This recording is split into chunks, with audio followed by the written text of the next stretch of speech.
Well, good morning.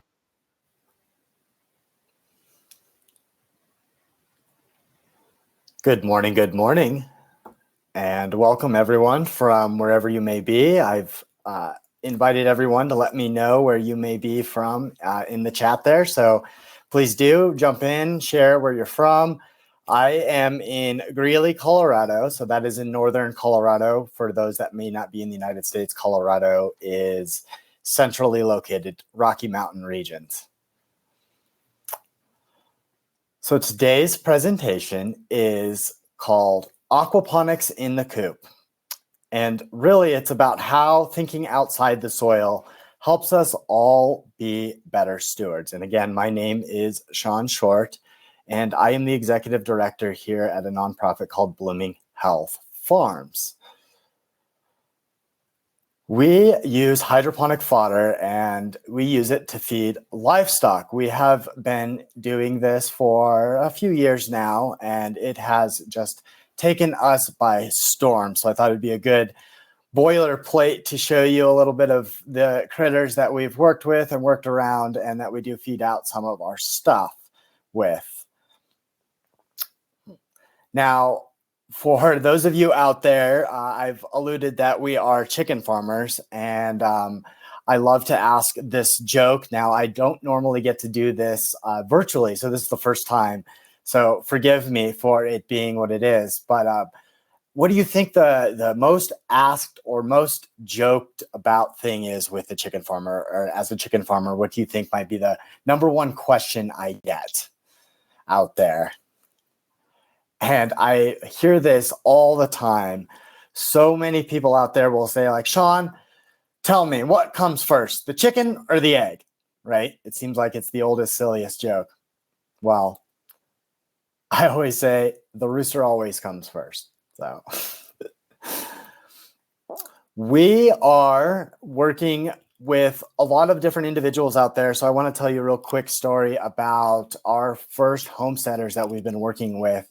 Ethan and Shay are some farmers here in Greeley. And when we were looking to expand some of our chicken operations and telling everybody about these really great things that we were doing with aquaponics and chickens, I said, hey, I have this really great way to grow a lot of feed in a small space. How would you guys like to grow chickens? And so Ethan and Shay and I went on this mission and journey to turn their homestead into a little bit of a dream for them. So we actually say that we're out there pimping their homestead. What we do really is pimp people's farms or pimp people's homesteads. Now, I know that word pimp out there can sometimes have some negative connotation. So we've really been using that word, and I want to introduce it to those people out there because I know many of you fall right in this category. We are trying to farm differently and innovatively. So we say those that are pimping, or we call it chicken pimping, are trying to do things as innovatively as they can. And it really just means to make things better. If any of you have ever seen that show, Pimp My Ride, or anything like that, we're just trying to help these people make their things better. Really, at Blooming Health Farms, our mission is to grow food and grow people. We help kids that are involved with the criminal justice system by teaching them agricultural entrepreneurship. So it's a fancy way of saying that we're kind of like a 4-H for felons. And we're able to help those individuals find purpose, find life skills, and improve their overall mental well-being. This is so that we can really help them contribute back to the community.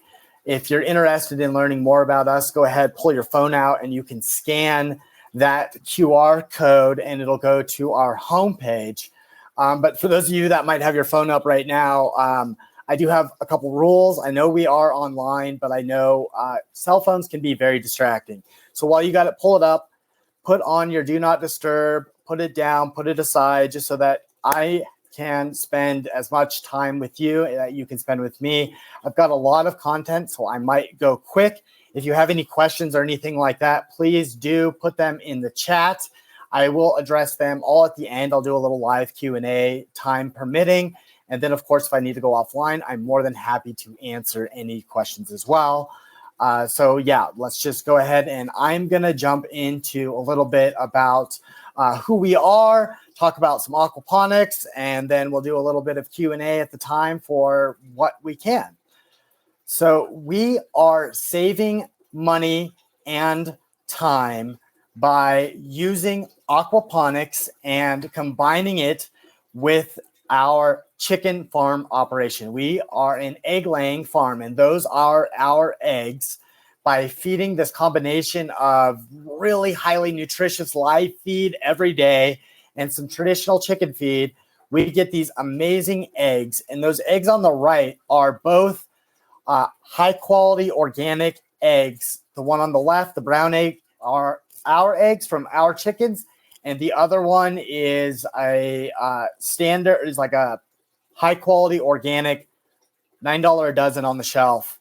And just the size comparison and the quality comparison inside is a world of difference. But most importantly, by using aquaponics, we are able to save almost 30% on our feed costs compared to if we were not using aquaponics to help us raise chickens, which is pretty neat, right? But the other thing is that we are able to do this in a relatively short amount of time.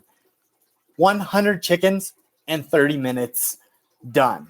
And I know that might sound crazy, right? But we are doing things differently, as I said. So there are going to be some controversial sounding things that I may say, but I assure you there's a lot of really great things. And you've probably seen a lot of really new novel things as you've been exploring hydroponics, aquaponics, and these other really great things out there. So this is an example of the small space where we are, where Ethan and Shay that I showed you at the beginning are doing their grow out for their feed. They have this relatively small space. This is a one of those small shelves where they're able to produce about 12 pounds of live feed every single day on a regular basis. And this is their small space. This is not all 100 chickens. It's a challenge to get all the chickens in one picture sometimes, but this is part of their flock. And we've turned up that pole barn and a small space into a really productive area.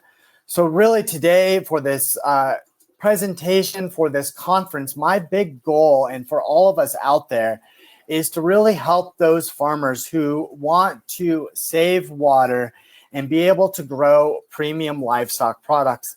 Now, we are doing, many of us out there, aquaponics, and I think we tend to forget that the fish in our systems are a livestock component. So I want to just put it out there that that's the whole goal of all of us coming together, is to be able to collaborate and help each other to be better farmers. And really without having extra costs and being able to have better margins in the end. The name of the game is business for many of us. And in order for some of us to even do research, we need to be able to have things coming in so that we can do the work.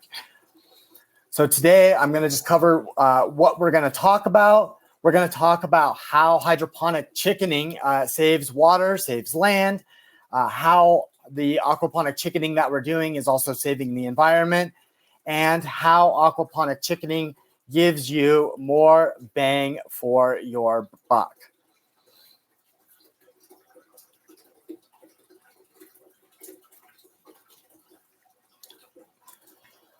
Who am I? Who is Sean Short? I mentioned at the beginning that I am the co-founder of Blooming Health Farms, which is a 501c3 here in northern Colorado, and we're helping at-risk youth, the ones involved in the criminal justice system, stuck in jail, stuck in probation, to teach them ag entrepreneurship.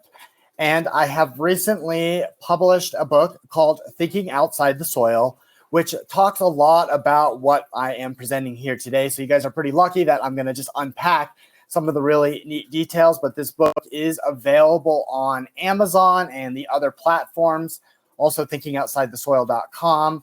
We recently made #1 on the Kindle, so I'm pretty excited to see that people are out there trying to do things differently than they were in the past. And we've done it in a couple different categories, which was pretty cool.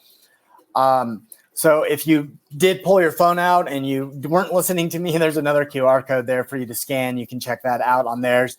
Physical, digital, and audiobook as well. Some of us read it differently.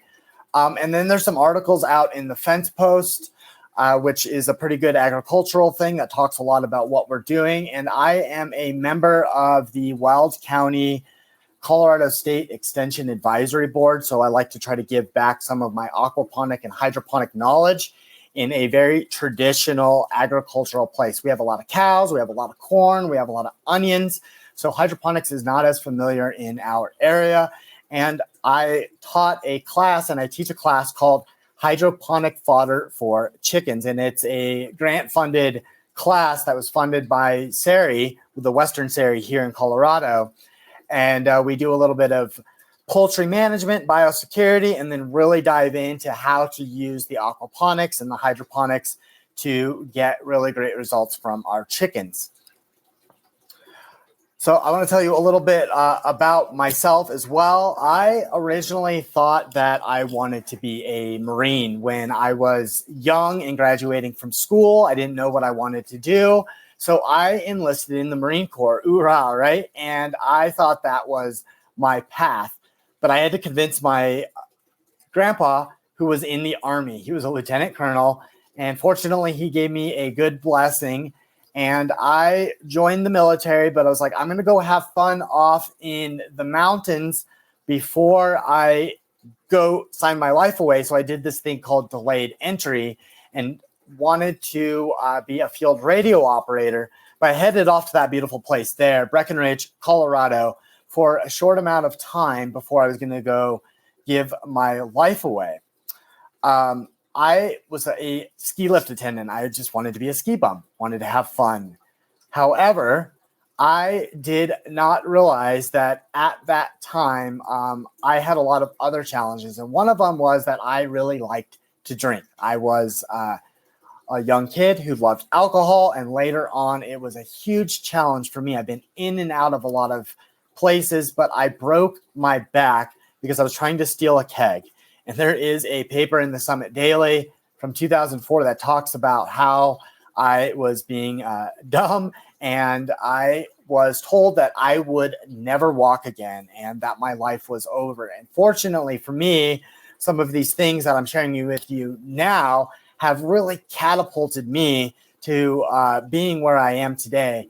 And it was this plant right here, this tomato, this hydroponic tomato that I saw growing in the Epcot Center that totally revolutionized my life and eventually led me to meeting some of the others in our industry to fall in love with hydroponics, fall in love with aquaponics, and really just get nerdy in all of these areas.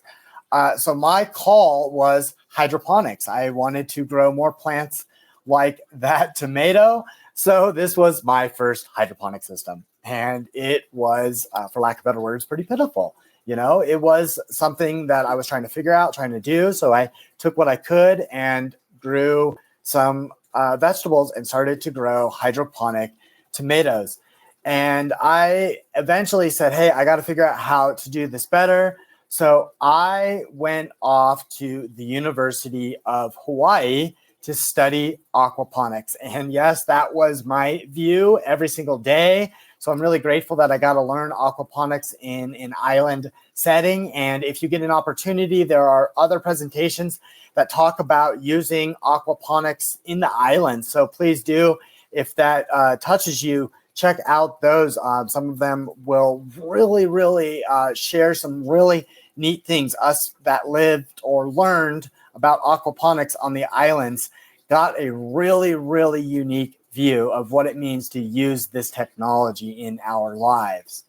And while I was there, I got to learn from this gentleman named Dr. Harry Ako, who convinced me to get a degree in molecular biology. I thought I was just going to be a fish farmer and surf, But I got nerdy with Dr. Ako and started to show other farmers how to do things differently, specifically if the boat doesn't come. So if you're from an island or if you're not, you're reliant on transportation, outside information. And so if that's not coming, how are you going to be self-sufficient? And we have learned aquaponics is one of the solutions. And there are lots of other answers out there, but he helped me share that knowledge so that I could teach others. And the whole idea was to come back to Colorado and show others how I could do these different things. I wanted to grow tomatoes and eventually got into using hydroponics to grow feed when I saw these huge cost savings and other things. However, it wasn't always so easy. While I was going through that, I struggled with alcohol. I said that before, but I looked for a lot of my answers early on at the bottom of a bottle. And I wore a lot of metal bracelets. I have a lot of mugshots. And unfortunately, the places I spent a lot of time were cold, they were dark, and they also got to teach me a lot about how I can use these ideas of sustainability and resiliency in agriculture and in other areas of my life so that I could make a greater impact than I ever thought was even possible. I began planting everything and sharing with everyone out there how to grow plants. And I love, these are just some of the things I love. I love cherry tomatoes. A kid captured that picture there of me tasting a tomato. And I just like to try to propagate every single plant, taking that portos there, and other things in other areas. So it's just something that I really love to do. I love propagating and everything like that. I also participate in off-road triathlons. So I told you that I was destined to never walk again. And now I'm blessed with the abilities to still be able to use my body and brain and go out and do things that are hard and challenging for me and push me and make me grow. And I love it. I'm great that I get to do that. Though it is a challenge, it's hard. So for any of you out there, please do go try something new and hard for you, especially when you were told you're not able to or can't do it. And one of those things that I did was I never thought that I was going to go to college. And now I am finishing up my graduate education in systems engineering at Johns Hopkins, which I am super excited to use in all of the avenues of my education and to share it with other individuals out there in the life. And specifically, I've been able to do it to get really, really healthy, happy chickens that give us this really great product. The farm, Blooming Health Farms, has had its own journey as well. And we got started in 2019 when we were searching for a way of how to give back. And I met this other gentleman there named Ryan, who's a clinical counselor. And we wanted to figure out how to give back to our community better. And he said to me, he said, Sean, did you know that in our county where we have all these cows and food, that 1 in 5 people don't have enough food to eat, not enough good, nutritious food? And he said, you know what? When people are hungry, they make really poor choices. And it's probably no surprise that one of the highest youth crime rates in the country happens to be here in our county. And I want to figure out how to farm and help these kids and other people differently, but I don't know how to farm. And I raised my hand and said, hey, I know about this thing called aquaponics, and I would love to try to figure out. So we literally took everything we could and everything we had and got that little simple whiteboard and threw together all this stuff and went to the first farmers market we could get into. And people loved this idea of what we were trying to do. We were trying to use agriculture to take kids out of the criminal justice system and give them job skills, give them better mentorship than they were getting in their other areas. So we just took what we had. We turned my house actually into an urban farm. So I have a 1/4 acre property where I am currently right now giving my presentation. That is our urban farm model where we're doing our program development and education.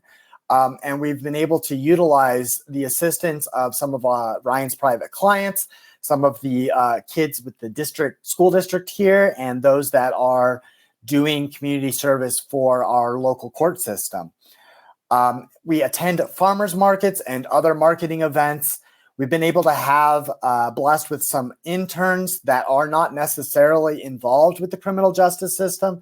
So bringing in young kids that are going into college or first getting into college, or kids that don't really know what they want to do before they go into those high school avenues, like this kid here holding the tomato, or this gentleman here who was a dropout, who's actually one of the inspirations for why we got into chickens. And it was Kwani here who was helping me try to learn about aquaponics, and I was struggling to teach him how to grow tomatoes, how to do everything that I needed to do water chemistry with aquaponics. And so I said, hey, go take care of chickens. And I saw transformation immediately with this kid. He leaned into it, and I think it's because the chickens are a lot better teachers than I am. But he fell in love with this, and so he helped me build fence. We started with a few chicks, and we said, hey, I've got to figure out how to do this all the time. So that's him there doing our sprouting method, and in a couple days, I was able to teach him how to get live feed for our chickens every day, where it took me weeks to not teach him how to do aquaponics, if that kind of makes sense. And he'd go out there every single day that he worked and just feed these chickens the live feed and then go out and take care of them. Rain, shine, snow, all of it. And it was great to see him do that.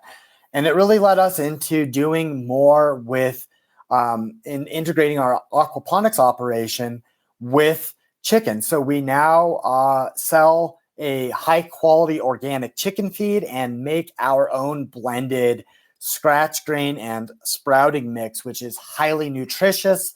It's high in omegas and vitamin A's and C's and everything like that.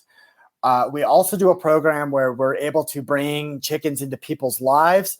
If they don't want the long-term commitment of chickens, we have this program called Rent the Chicken and Hatch the Chicken, where people can have a done-for-you type system, and then we give them all of the tools and stuff they need, and then take back the chickens because they're probably not ready for all of those. And with that, we've been able to do what we're essentially calling our agricultural entrepreneurship, but more specifically, it's really a STEM education and workforce development. And this is the kid that I'm currently mentoring right now, named Junior. So we're doing all the things that we need to do to run a commercial chicken farm. And that is includes everything from hatching chickens from the eggs, as you saw the incubator earlier slide, to getting those actual eggs and everything that the chicken needs from the time they hatch to they're about 5 months old and that. And there's a lot that you have to unpack from a scientific perspective. There's a lot that you have to unpack from a job development perspective. And then we're learning even more and more how great of therapists chickens really are. Don't tell the mental health therapist that. But these chickens are showing us a lot of different things. So we do the hands-on stuff, but then also the business aspects of what it means to be a chicken farm. So as many of you may know, farming is a big enterprise and business is very much a part of that. So we are able to integrate some of those things. We also do community service for the local court system. So it's called useful public service is our term here. And we do what would traditionally look like community service, where we'll go out on the street and pick up trash. And we do this as a way to really kind of break down some of those initial barriers, those authoritative barriers that can happen when kids get assigned to do community service. So I go out there with them and I pick up trash and we just talk about our experiences, who Blooming Health Farms is, some of the things that are out there. And I get to joke about, hey, did you eat this kind of candy or do you eat these sodas? And it lets me really just break down those barriers. so that we can actually go in and give these kids values. And a lot of what we do is get them to help us do the things that are important to allow the operation to move forward, but also give value to the kids. So we have a chicken farm, and part of that is getting more chickens. Just like in our aquaponics, when we need to get more fish, we get more fish. So we had to build a brooder here recently, and I was able to utilize almost 100% these kids' efforts to build this chicken brooder out of pieces that we were able to source right there on the property that we're using with some new purchase stuff. Kids are out there just digging with post hole diggers, using drills and hammers for their first time, and they built this structure, which is actually really, really solid for what it's doing. And inside there's actually more chickens than that now. But they're little baby pullets, and they have all of the things that they need to set up. And a lot of that is because we are doing a little bit more than community service here. We are taking some of our workforce development concepts, and I believe that some of these kids could use more than just community service. And so if I were to never see any of these individuals again, the most valuable thing I could do is teach them customer service, teach them some of these things. So we do this thing called a Make You Happy job training, where I'll sit down and teach these kids customer service and the values that we have. And then we'll actually bring them to other things than doing work in order for them to get their community service. So this is the kid in the red on the right is the same kid in the bottom right in that black hoodie. And he was helping us at an event, and he was out there handling chickens after only one real exposure to chickens. And I could trust him doing that because of what we're doing. So this is where we're at right now. This is one of the locations really where we're at, and we're doing some of our program. I turned a 200 square foot garage into a small educational space and a model where we're showing different ways of doing aquaponics and hydroponics. I have some deep water culture. I have some NFT, and I have some flood and drain in here. And if go to check out some other presentations, I'm sure some other presenters will unpack those more. But for sake of time, we've got all these different things that we're able to use to support our educational and operational aspirations over at our chicken farm. But we are also involved with a gentleman not too far away from where we are that has allowed us to use this space where he has converted a bunch of different shipping containers into this really awesome agricultural stuff. And I'll unpack that a little bit later on in the presentation and share some of what he's doing. But we have this space where we're using containers and other areas to do grow out of leafy greens, of microgreens, and some of the aquaponics grow out as well. Now, aquaponics in the coop, because I go a little bit beyond just inside of our chicken operations with our aquaponics, but it allows us to produce live feed all year around. And it allows us to do this with significantly less water and less land than soil agriculture. And we're starting to tease out that it's even more efficient than some of the hydroponic methods that many of us may be familiar with. And we're seeing significantly higher yields than I ever expected. So on that far left, what you're seeing there is a space that's about 7 square feet or about 12 cubic feet of space. And we're able to get about 12 pounds of live feed every single day because of a rotational program that I'm doing in the way that we're cultivating our feed. And we're able to get that in that middle there every single day. And you'll see it's a sprouted feed that's just shy of being super green. But the other thing that we're able to do with our aquaponics is we're able to get more eggs on a regular, consistent basis, which leans into the higher yields. And then on the far right, we actually can take our waste product from our microgreen operations and then any leftover or not well-grown stuff and just give it out to our chickens. So we're able to really offset our feed costs in these other ways. And it leads into having lower production costs, if that makes sense. So how does this apply to all of us out there? Well, we're able to use the water to grow crops and raise livestock beyond fish. So some of what I want to be able to unpack is these innovative ways and able to use aquaponics beyond possibly just produce or some of the aquatic livestock that we are familiar with. And we're able to do this for the livestock using a lot less space to grow both of those things and to be able to feed that livestock using almost zero net energy and zero net waste. And we're able to cut feed costs. Animal agriculture is a huge area of our industry, and it's often overlooked that feed costs are an important aspect of all of our farmers, and that we need to be able to control our production and cut our consumption costs.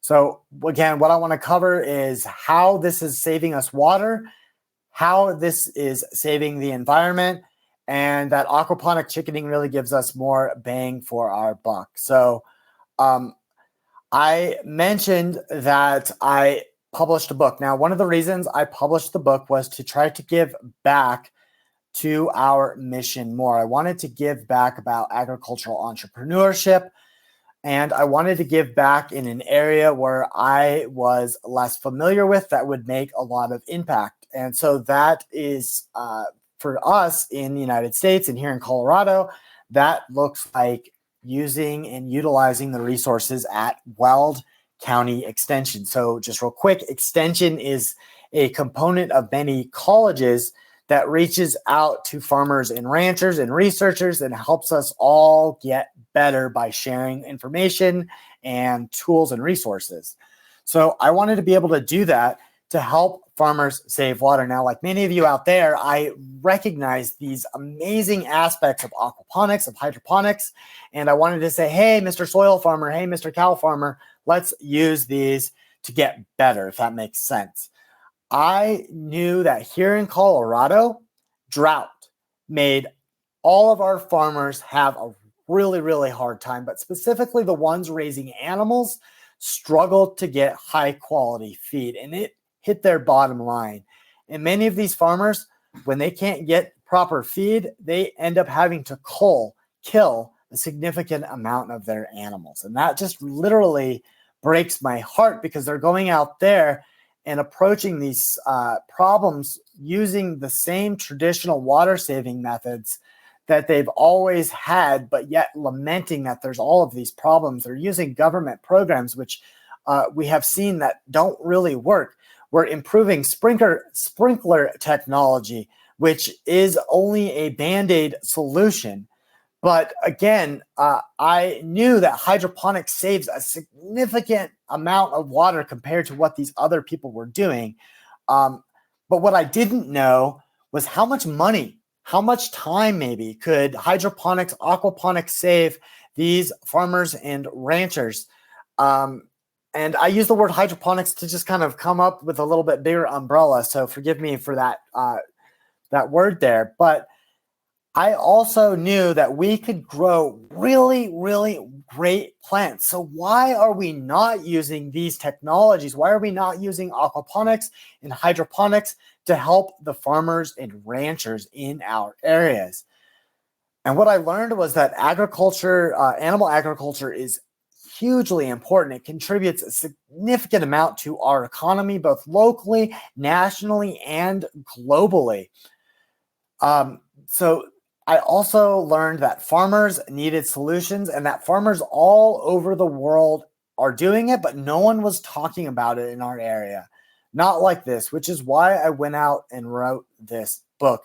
And it was because of this dude named Josh who was struggling with his cattle. He runs this ranch called Ciardulo Ranch, and he's a regenerative farmer. So he was a soil farmer that really helped me have this first aha. He runs herd up at a really famous dude ranch called Sylvandale.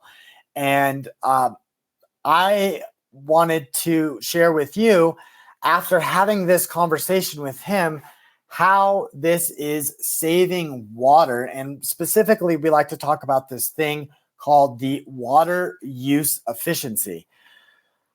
And I want to talk about how it saves land by talking about this concept called land sparing. So using comparative yields of crops in order to really illustrate some of those things.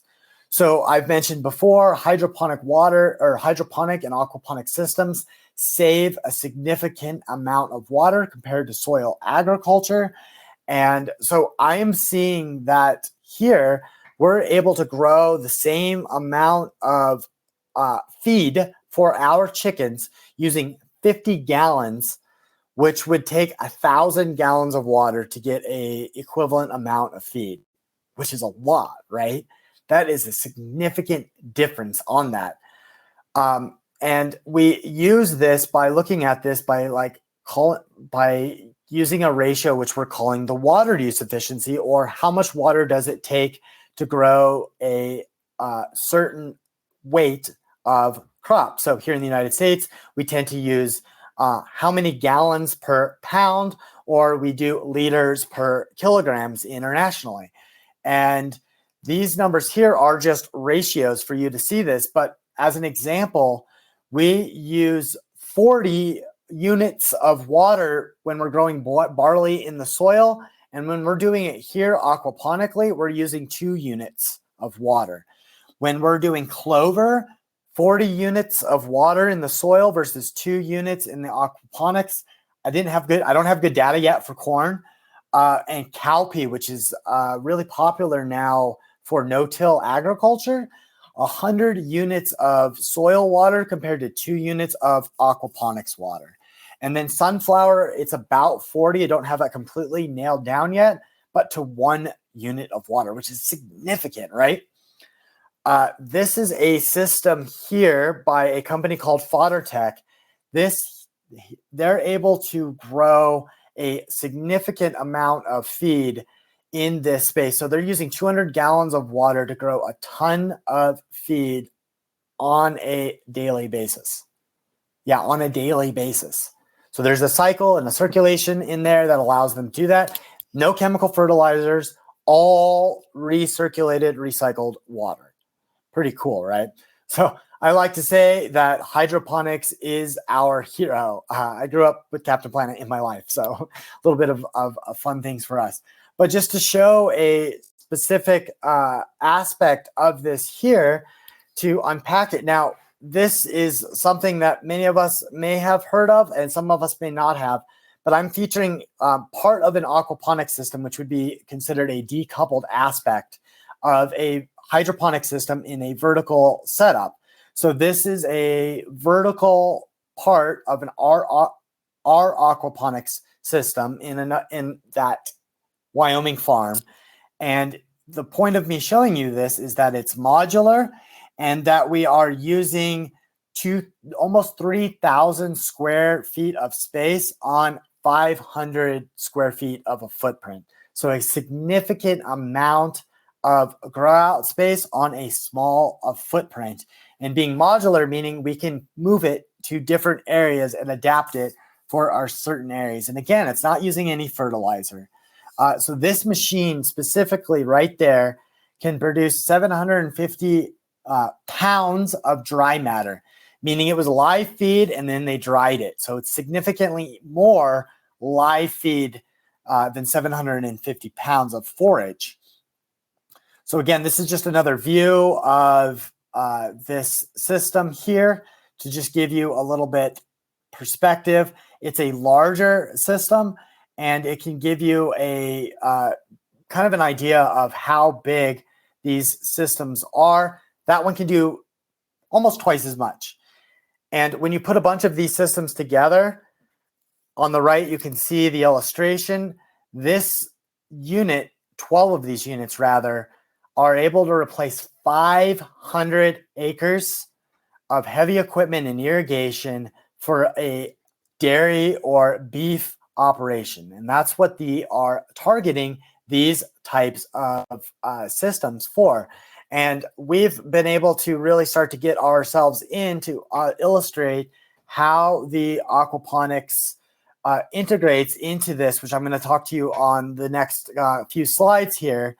And then I've been able to work with some of the other kids, just to give you a little example of what we've been able to do, is we've been able to even take kids that don't know how to do aquaponics, traditional FFA kids, and no offense to any FFA people out there, just traditionally more from a soil perspective. And in days, we were able to get them build one of the systems from the aquaponics source, the Aquabundance system, and an NFT system. And I just told them basically what to do, and they were able to do it themselves, which was really, really great. And this is just another example of a modular system that this company FarmBox makes. So the land sparing aspects of this are to show you that we're using 90% less space, and there are greater yields for the crop. So the numbers that we typically look at that, and I briefly said that, are looking at the average tons of dry matter per acre of crop. So those are the equivalencies that they use to compare what we're doing in hydroponics, what we're doing in aquaponics, or what they're doing in soil and stuff like that. So just to give you some context, 7, we'll say acres in soil versus 3 acres in aquaponics to get a ton of alfalfa. 25 acres in the soil, 2 acres in aquaponics to get a ton of barley. 7 acres of soil, 3 acres in aquaponics to get a ton of clover. 15 acres of soil, 5 acres of aquaponics to get a ton of corn. Same with cowpea. Sunflower, we're still trying to figure out, as I put the question mark in the last time. So this is another way of illustrating that there are significant savings. And while I don't have the math to say that word significant, you can see these numbers are hugely different compared to each other. So there's a gentleman that is growing 400 head of cattle on about 300 acres of pasture space using this one unit, which is significant. He's actually down in Texas, so he has to use a lot of land traditionally just for one cow-calf pair. It takes about 10 acres per cow. So if you just do that math, that's about 4,000 acres he needs. So we're using significantly less space than these others out there. Now, I am seeing the time there, and I recognize that I spent a little bit of time up front really trying to share with you that to get to the crux of this, that hydroponic fodder uses a lot less water and land than traditional soil agriculture. Now, I'm going to just jump into this, and I'm looking at the time here, and I don't want to go over and get kicked off without giving you some of the things. But one of the aspects of what we've been able to unpack is this idea of saving the amount of fertilizer that we are dumping into the ocean. And there is a significant amount of fertilizer, over 8 million pounds per year, gets dumped just into the Gulf of Mexico. And that's just the Gulf of Mexico to create these huge dead zones from all of the pollution that goes in there. And there's a lot of different reasons. But the EPA is saying that about 10% of all of these big picture greenhouse gases come from agriculture. So the big idea here is that we have a responsibility as individuals involved in agriculture to really be discussing and talking about the environmental implications and savings of aquaponics operations. Why are they saving the environment? How are they saving the environment? And what can we do as owners, operators, and researchers to better understand and educate others out there and implement these technologies into our life? I didn't know how much the hydroponics could truly help the environment, but I knew that if it used less resources, why are we not bringing these up during climate change conversations? So my big clarion call to action before we depart today to take away with all of this, to say to you is that we have a responsibility as participants, as advocates of aquaponics, or just those of us that are starting to dip our toes in the sand or the soil of aquaponics. We have a responsibility to talk about these in the larger context and larger conversations. And I will say that I am not hearing us talk about these things with our political leaders and others of industry enough, because we're still using the old broken ways of government programs, of improved center pivot sprinkler technologies in order to really address these larger climate change avenues. So I urge those of you out there to really, really go to your local authorities, go to your local constituencies, go out and share about all of these things that I've started to present to you today, that I've alluded to, that you're going to get to learn over the next 3 days about aquaponics. There is a lot of really great information, and I mentioned some of the things that I've done in my past to help inspire you to go do some of those things. If you're interested in the islands in aquaponics, there's a lot of presentations about that. If you're interested in how this affects our economy, there's some stuff about circular economy. If you're interested in how aquaponics is involved in wastewater management, there are presentations that talk about how we're using this to be more sustainable. So there's a lot of things out there for you as a learner or as a researcher or as another presenter if you've had the opportunity. I appreciate all of your time, and I thank those of you out there. I am going to just real quick jump to the end of the presentation. So forgive the blaze of stuff here, but this is just to give you a thank you stuff so that you have some of my contact information and that we can still facilitate some of this conversation with people out there. And you can see that I honestly love to talk a lot about what I do and that we've got. And fortunately, I was able to cover a lot of this without giving you all of the imagery that I thought was absolutely necessary. But I want to leave you with Ethan and Shay are our farmers that we've had a lot of success with.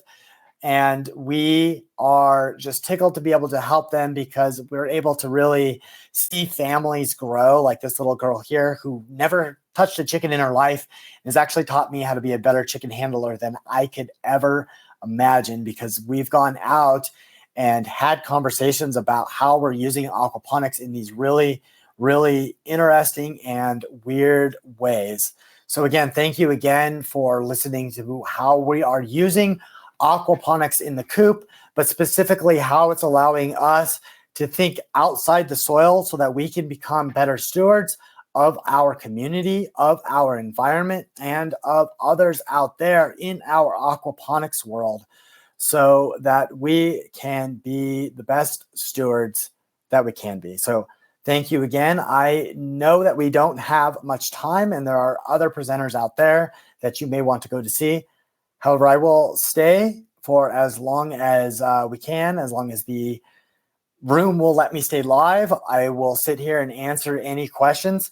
I am going to kind of take my gaze off my presentation and go over to the session chat, which I see over here, and I've seen things come over on there. And if you're still here, and I will read out the question and just shout it out. So maybe it will answer some of what you guys are interested in as well. So just real quick, wow, you guys asked a lot of questions. So thank you so much. And good morning. Good morning. Thank you, everybody from around the world. I see about people from Virginia, from Ohio, from the Philippines, from Iberia, from the peninsula. Sweet, you're living in Sweden. Guy in UK doing ducks with aquaponics. I hearted that one earlier, but I wanted to shout that out. So yes, aquaponics and ducks. They're at the very beginning of the presentation. Someone was shouting out that there.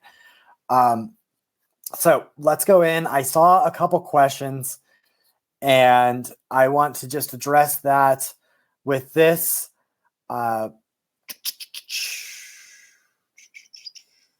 We've got some people from Barbados and Mexico, New Mexico tropical. So the Barbados, the islands thing there again. Yeah, I actually learned most of my aquaponics from island people.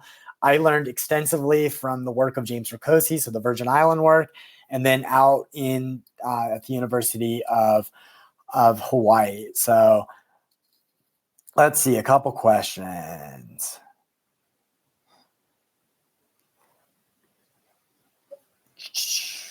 Well, Sean, have you, so forgive me if I pronounce your name wrong, Elshan, but you asked, Sean, have you tried using aquaponics recirculating aquaculture water on irrigating a pasture? Yes, actually, I have used it out on a pasture where we're at right now. I originally got started with some of my helping farmers because of a farmer on Oahu that was running a nursery. He had a traditional nursery with mostly fruit crops and stone fruits. And he was growing tilapia just in big, normal recirculating aquaculture. And in order to get rid of his wastewater, he was doing his water exchanges, just dumping it out on his orchard. And he very quickly saw how much money he was saving, how amazing those plants were. So we have used that idea in general. If I'm doing any kind of recirculating aquaculture, or if I have to do any kind of water change, I will destine that water to go to the garden. I'll destine it to go to our compost pile, or if we're out at the farm, it's now got a setup for the irrigation to dump it out towards the pasture. So if I have to do any of that, now, as of right now, we haven't had to do that but a couple of times. We had to do a big water change out, so we did that way. But the pasture looks really, really great there. So I hope that answers your question. If you've got any more, please, any of you as well are welcome to email me, sean@bloominghealthfarms.com. So Sean, like Sean Connery, @bloominghealthfarms.com. I see Hannah Park asked me, are you able to save seeds to replant, or are you buying seeds? So that looks a little differently depending on how we are, which crop we're growing. If we're growing a traditional vegetable crop in our aquaponic system, which we do grow a couple, we are propagating on site. So we grow tomatoes, we grow green onions, and I mentioned the microgreens, but I'm going to sidestep that just real quick. And then we grow duckweed for part of our chicken feed formulation. So with those plants, I'll save our tomato seeds and we'll rebreed them here on the farm.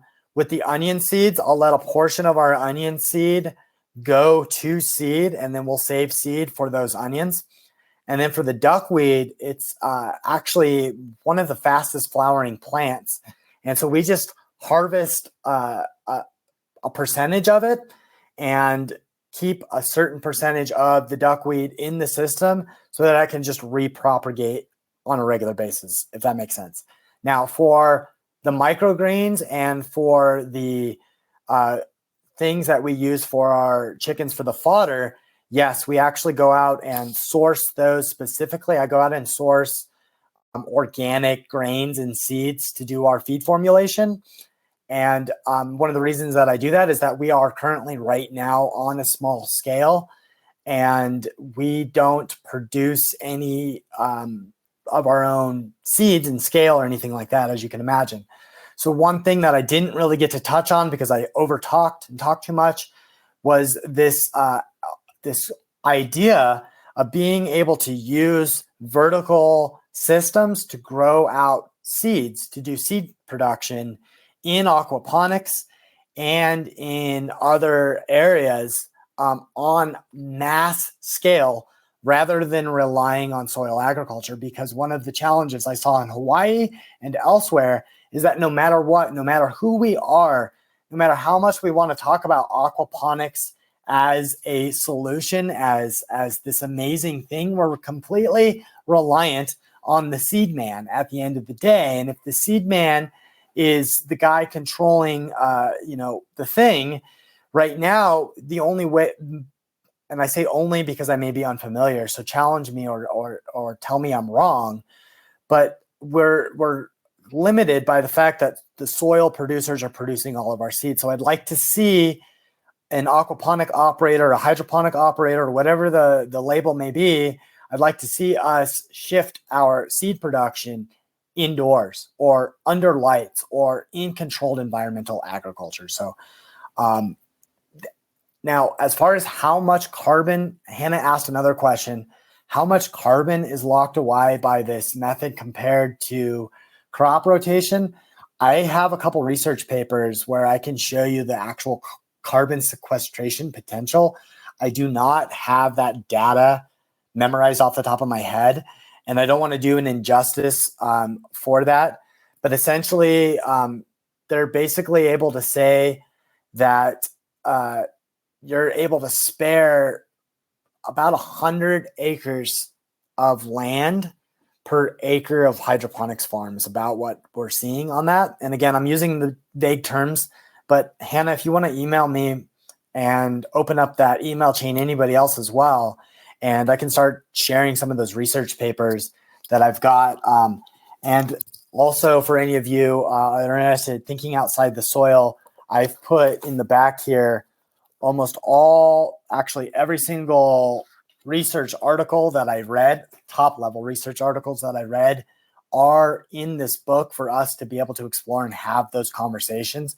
So there's like 136 citations in there, just so that other researchers out there, I know you guys value this stuff, have a place to look, and also so you don't have to do the digging through the other research papers that I ended up doing already. So just save you some time to go through there. So Hannah, if I don't get to you soon enough, go ahead and get that book and check out some of those things in there, because I talk about some of those things. And I would love to explore some of those conversations about the how to improve pasture land and make it more sustainable and stuff like that. And if you're maybe not familiar with some of our regenerative farmers out there, we can unpack some of those conversations as well.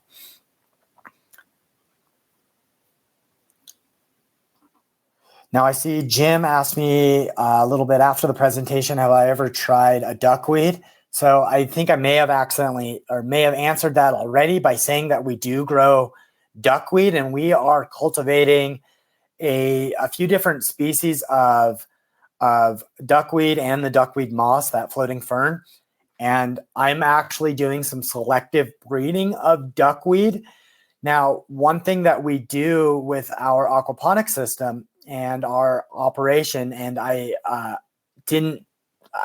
think I didn't really get to say this fully, is that we actually take the water, the leftover water from our sprouting process, and essentially dump it right back in to our aquaponics system. And we first dump it into our duckweed trough. Now, for those of you that have experienced duckweed, the name duckweed is very telltale of what it is. It is a weed. And if you're growing aquaponics, many of us are out there like, no, duckweed, don't grow duckweed, because it gets in everything. It gets in the pipes. It takes out and sucks out all of the nutrients. So for our system, our duckweed is actually in a drain to waste system, meaning it's in a trough where it gets the last mile of water, and we just let it suck the water out, and any water loss comes from evapotranspiration, if that makes sense. So that duckweed is not allowed to go backwards into the system, because I don't want it going into our grow beds or really into our fish tank and stuff like that, and then just going everywhere and proliferating.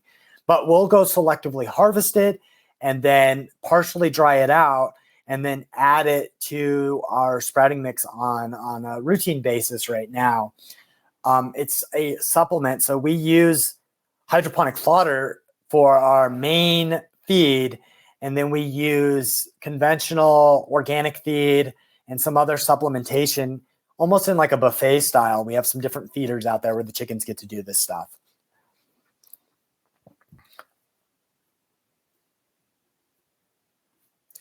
Hannah, yeah, absolutely. There's a lot of research which has been done out there in these avenues, but I found that a lot of the research with fodder specifically seems to come from outside the United States.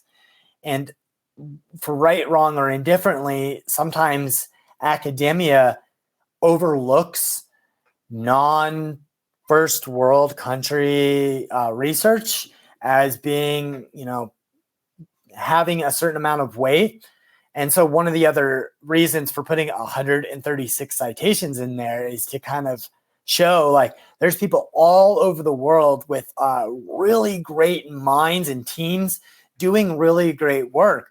Specifically in the Middle East, there's a lot of research coming out of Jordan, coming out of Iran for aquaponics and hydroponics, because it's an arid area and they are really interested in land saving and water saving mechanisms. And people, yeah, Kenneth, there are quite a few papers, and I would love any other papers that you may know about using duckweed or Azolla or any other animal feed. For those of you that are keyed into that animal feed conversation, again, please do reach out to me. I would love to facilitate that. I have a questionnaire that's pretty robust that helps tease out some of those questions and answers we may have.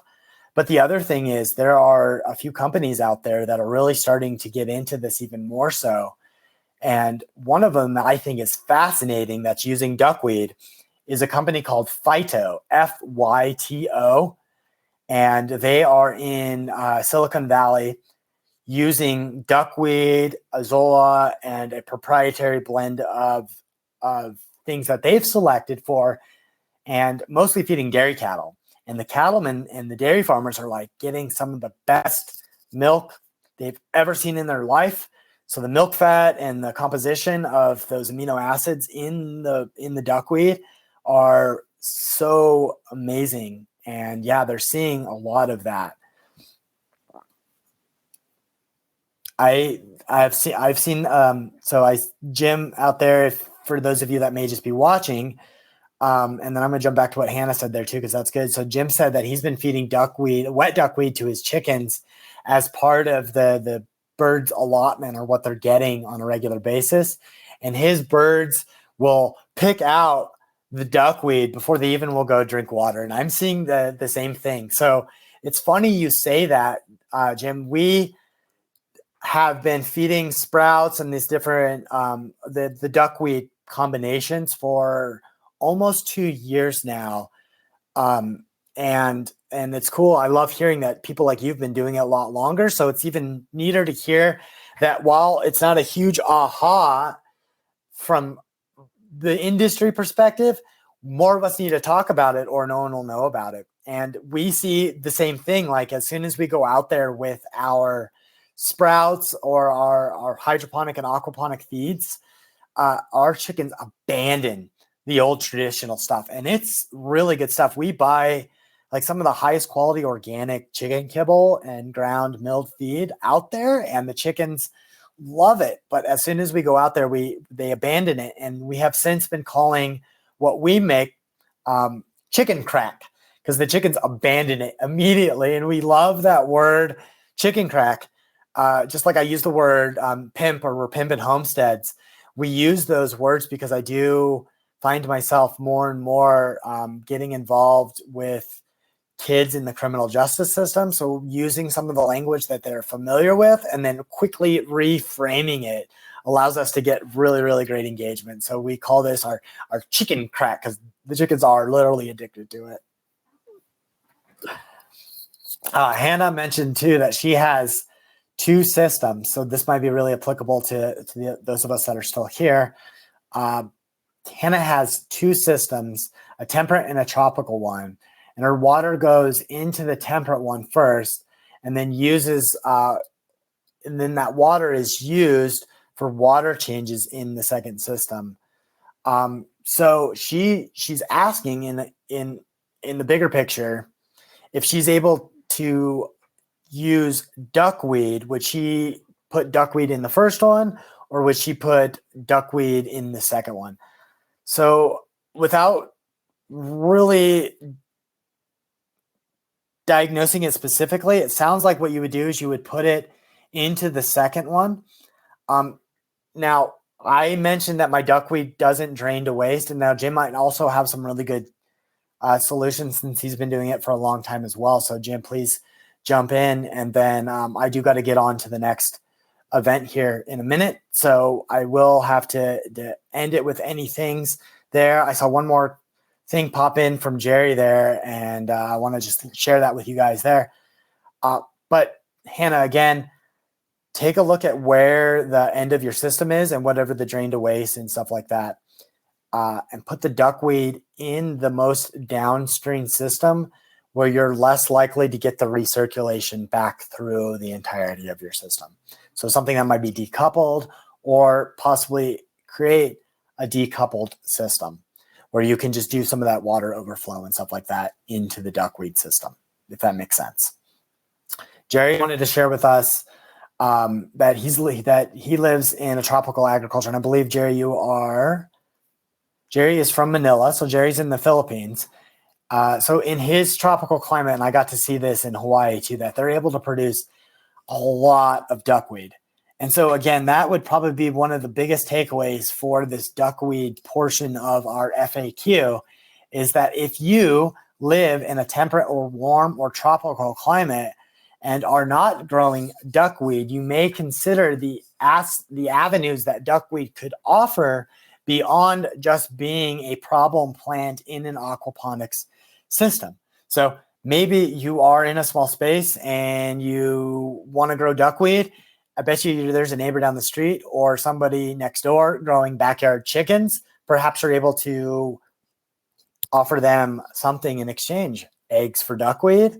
Maybe you can sell feed. I don't know. I mean, these are some of the things that we get to talk about with our homesteaders and our farmers, and things that I would love to continue to talk about more and more as we go. So please, for the few of you that are straggling on the end of the FAQ, thank you again. Please go out, ask a lot of really critical questions of the presenters over the next 3 days, and do your best to give back what it is that you've been given through your experiences of being in this industry, but also for those of you that may have other information from other areas of your life, like especially those of you that are new to our people, welcome. But we want to hear those nerdy, cool things that you're doing that may not have nothing to do with aquaponics, because you guys actually inspire us to be better than we could ever hope to be. So again, enjoy this. Jump in all the rooms, sign up for what you can, contribute, comment, take any of the polls, answer any of their Q&As. And again, have a wonderful and lovely day. Thank you and take care.